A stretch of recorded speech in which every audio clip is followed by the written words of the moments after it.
ஏழு தலைமுறைகள் பாரம்பரியமிக்க ஒரே சித்த மருத்துவ ஸ்தாபனம் சேலம் சிவராஜ் சித்த வைத்தியசாலை. இப்பொழுது சேலம், ஈரோடு, சென்னை, ஹொசூர், திருப்பத்தூரில் தினசரி மருத்துவரை சந்திக்கலாம். தொடர்புக்கு 9842722500.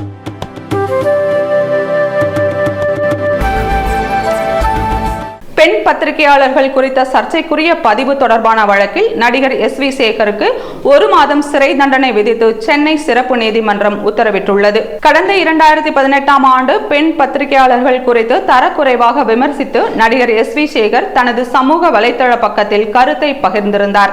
அதைத் தொடர்ந்து அவர் மீது நடவடிக்கை எடுக்க கோரி தமிழ்நாடு பத்திரிகையாளர்கள் பாதுகாப்பு சங்கத்தின் சார்பில் செயலாளர் மிதார் மொய்தீன் சென்னை சைபர் கிரைம் போலீசில் புகார் கொடுத்தார். அதன் அடிப்படையில் சென்னை மத்திய குற்றப்பிரிவின் சைபர் கிரைம் போலீசார் எஸ்.வி. சேகர் மீது வழக்கு பதிவு செய்தனர்.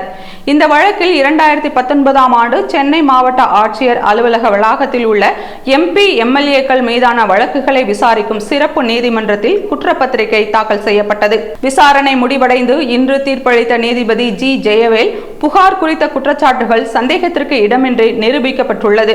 எனவே இந்திய தண்டனை சட்டம் 504 அமைதியை சீர்குலைத்தல், 509 தெரிந்த குற்றம் என கருதி மிரட்டல் விடுத்தல், பெண்கள் மீதான கொடுமைகள் தடுப்பு சட்டத்தின் கீழ் நடிகர் எஸ்.வி. சேகருக்கு 1 மாதம் சிறை தண்டனை மற்றும் 15,000 ரூபாய் அபராதம் விதிப்பதாக தீர்ப்பளித்தார். அபராத தொகையை செலுத்திய பிறகு தண்டனையை எதிர்த்து சென்னை உயர்நீதிமன்றத்தில் மேல்முறையீடு செய்வதாக எஸ்.வி. சேகர் தரப்பில் மனு தாக்கல் செய்ததை ஏற்றுக்கொண்ட நீதிபதி தண்டனையை நிறுத்தி வைத்து உத்தரவிட்டார்.